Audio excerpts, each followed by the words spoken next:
Hey everybody, it's your girl Daisy. You know how I do. Unedited, unfiltered, no limitations. I fly by the seat of my pants. And I just wing it. So anyway, thanks for joining. Um, I'm in a great mood tonight, you know, uh, despite the world being crazy around us. I gotta ask you all a question though. So if you work at your place of employment, do you file complaints against people or do you just keep it in and keep it bottled up? Or if you don't file complaints officially, do you talk to your coworker about the issue you have with them? But then now you think about it, the way everyone is nowadays, they're quick to want to sue you or whatever, you know. People don't know how to handle things like mature adults. And people don't know how to conduct themselves like mature adults, but they want to be treated like a mature adult, but they still do childish things. So, anyway, I say this I work part time, as a pharmacy tech at a retail pharmacy. And I try to treat people the way I want to be treated, customers, coworkers, but there's always times when sometimes, you can't just be nice to people. But you still try, right? Because you want to be a bigger person. So anyway, uh, I've posted before about my bitch ass coworkers, and yes, those two are definitely bitch ass coworkers, and it escalated, and it brought in another bitch ass employee, not of where I'm at, but I worked with them before years ago, and this person holds a grudge because I filed a harassment complaint against them. As I should. You harass me, you won't stop. There's no, oh, let me come talk to you because you're harassing me. No, I'm going to go to the higher ups. You harass me, we're not talking. I don't have to talk to you. So I filed this complaint back in 2017. This person is in a position higher than me, and any chance they get, they will not let it go that I wrote a letter, a 4-page letter to corporate detailing instances of harassment from this person. So this person, uh, they like to think that they're the end all be all and they're God's gift to men and that they shit just don't stink. So anyway, they love uh to well, they're very good actresses because they come off as sweet. This person comes off sweet as pie, and then if she decides that she don't like you, she turns into a female dog. Now, you know what? I won't even offend a female dog. I don't even know what to call this person. Because she becomes more than a bitch. But anyway, if you got wind that your coworkers were trash talking you and you're not there to defend yourself, what would you do? How would you handle it? Would you get worked up, can't think clearly, can't see clearly, and just blindly send out a group text to your coworkers telling them what you think about them? Or would you be calm and contact HR and file a harassment complaint? Because unbeknownst to a lot of people, if you're at work and you're talking about a coworker behind their back maliciously, that's a form of harassment. Let's see. here's where I messed up. So I found out, and mind you, I am barely at work. I barely at work. I haven't worked with these individuals in about 2 months. Okay. 2 months. No, actually, since November. I've been gone that long. Oh wow. I just got back from uh Georgia. So I've been gone since right before Thanksgiving. And I just got back. And you find the opportunity to talk about me? I'm taking up that much space in your brain for you to talk about someone you have not worked with since November. 3 months. You have not worked with me, but I'm taking that much space up in your brain for you to talk about me maliciously. And then when someone asked you to stop talking about me, you dug in deeper. So, two of the people, first off, they're two of the worst coworkers I have ever worked with. Okay? Have ever worked with. And I got a little upset. I was like, how a bull sees red and just wants to charge. So that's what I saw when it got back to me that they were trash talking me maliciously. And I sent out a group text. And I called one a shit talker because she is a shit talker. And uh the other one's a fraud and a fake. And she has fake meltdowns at work. This woman is a grown ass woman and has meltdowns at work for no reason, only because she wants attention. Now, because of my text that I sent out, a group text, one of them decided to go report me to HR. But unbeknownst to them, I went to HR at the same time. But because companies are crappy, they're probably going to side with my coworkers because of the text that I sent. Now, yes, granted, I'm guilty of sending the text, and yes, I should have held off, but you know how sometimes you just can't control yourself because, you know.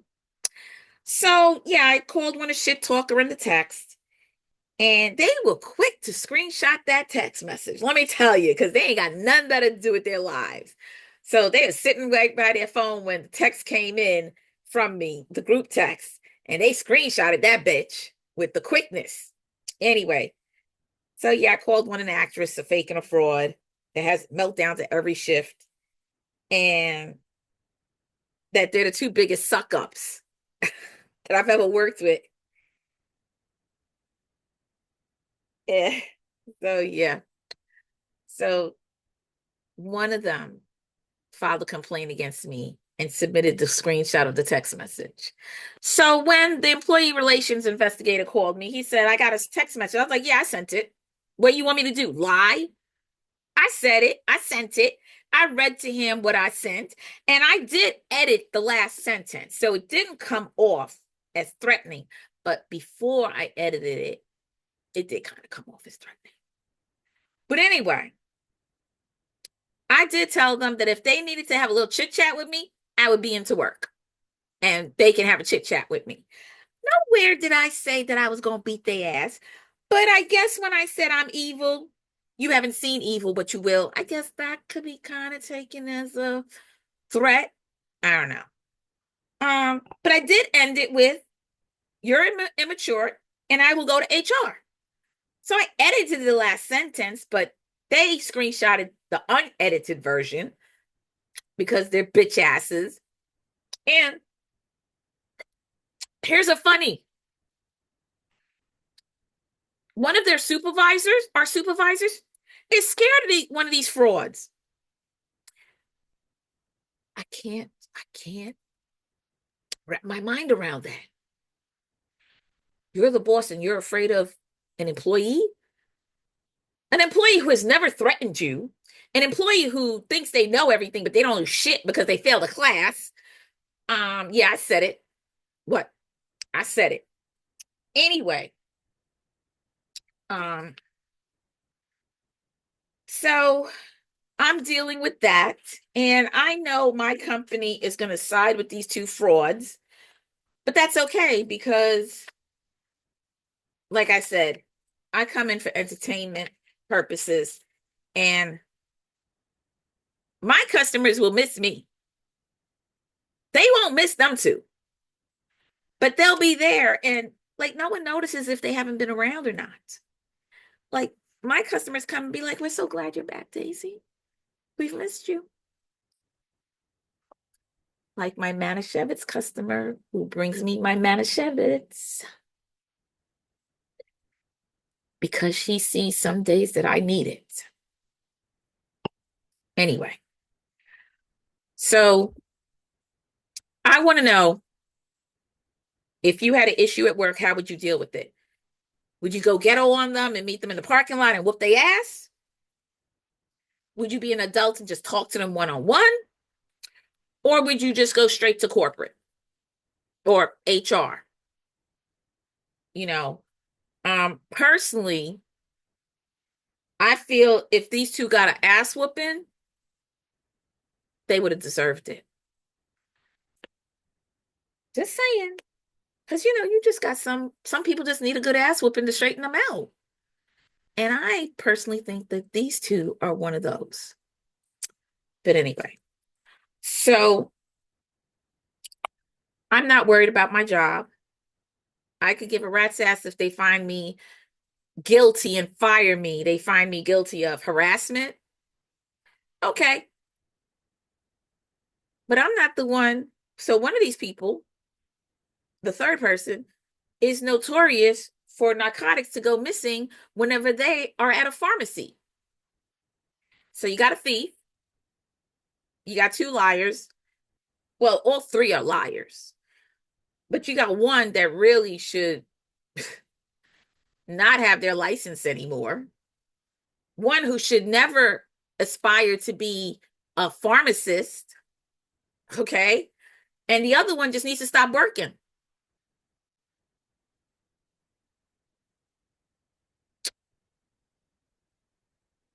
But anyway, such is life. On a good note, hubby got me a house, sight on scene. And that trumps everything. And I am blessed and grateful and scared, very scared, not about the mortgage payments, but this new adventure that we're going to be on. And I think I mentioned in my previous one, I'm getting me a goat named Gus. Well, I had a goat as a toddler in Jamaica, and his name was Gus. Let me see if I can bring up the picture. Anyway, and I, because of egg prices, am getting 4 chickens.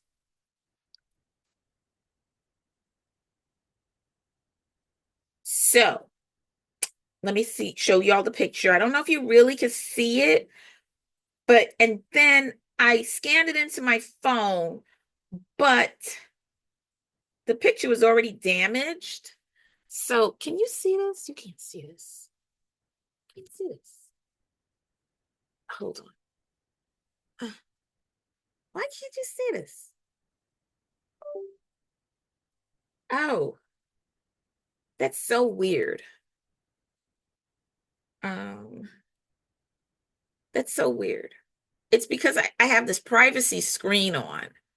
There, you can see it a little. Doesn't come out good. But anyway, there I am. And there's my goat. Can't really make him out too good. I have a stupid privacy screen on and I really hate it. Okay? Really, really hate it. Sucks. But anyway, So I'm going to get me a goat. All right. And we do not live in an HOA. So I ain't got it. We don't have to answer to nobody, which I'm happy about. And if we had another acre, I'd be moving a horse onto the property. And hubby knows. So no horse, maybe the next property. I got this book real quick. I'm 16 minutes in. Can you see this? Simple acts of kindness. You can see this? Look. Simple acts of kindness. 500 plus ways to make a difference. So one that was very interesting, um,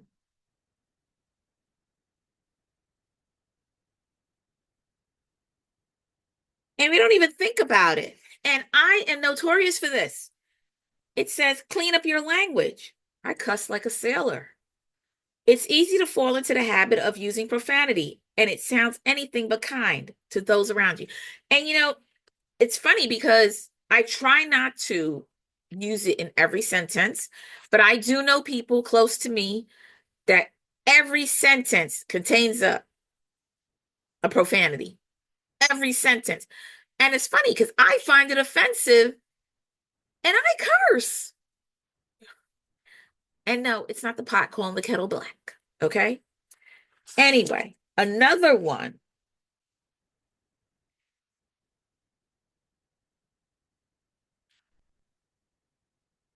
Donate to an area museum. That's simple. Send a bouquet on a random day. Doesn't say to who. Send it to someone who would least expect it from you. Okay. Uh, Organize a spa day for your favorite girlfriends. Have it at your house. Arrange to have a manicurist, a massage therapist, and a hair and makeup expert come and teach you how to correctly do your nails or your hair and makeup. Oh, that would be nice. I gotta, now with my new house, I gotta plan something like that. I don't know who I'm gonna invite. Well, I got family where I live, where we're moving to. Um, Here's a funny. Well, no, there are some coworkers that I do like, so don't get me wrong. Write a thank you note to a coworker. The next time he or she helps you with a project or a problem, show your appreciation. A simple thank you might do, but a note shows your appreciation at a whole new level. And that is so true. Um, oh, here's one. Help an at-risk teen go to college. Work with other professionals in your community to assist an at-risk youth who may have the intelligence to do well in college, but not understand the process or know how to find the resources to make it happen. You can make a difference in this person's life. That is so true. Um, Become a global pen pal. That's interesting. Visit globalpenfriends.com to find a new friend to correspond with. That's interesting. And how many of us write letters anymore? How many of us take pen and paper and write actual letters and mail it? I love letters.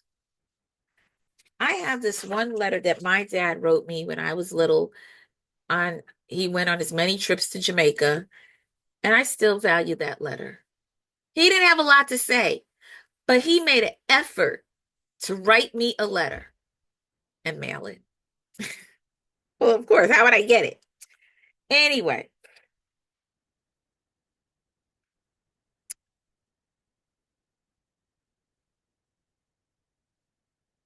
support literacy programs. Teach a child or an illiterate person to read. Actually, I do know someone that is illiterate, and that is on my things to do to teach this person how to read.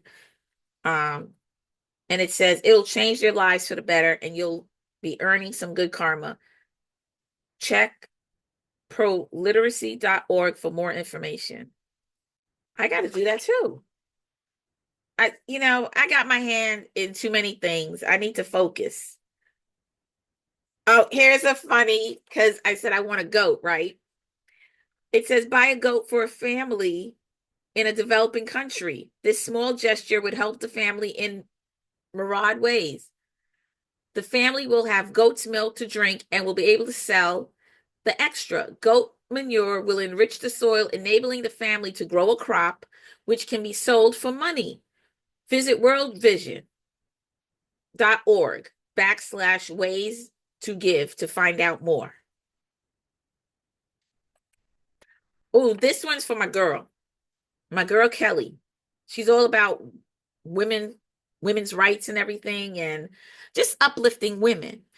This one says promote the preservation of women's art. And she loves art and creating art. So Kelly, if you're listening, this is for you. And I love you, girl. Support female cultural heritage by backing art, music, literature, and dance. The more you support these endeavors, the more chances a young girl has at attaining her artistic dreams.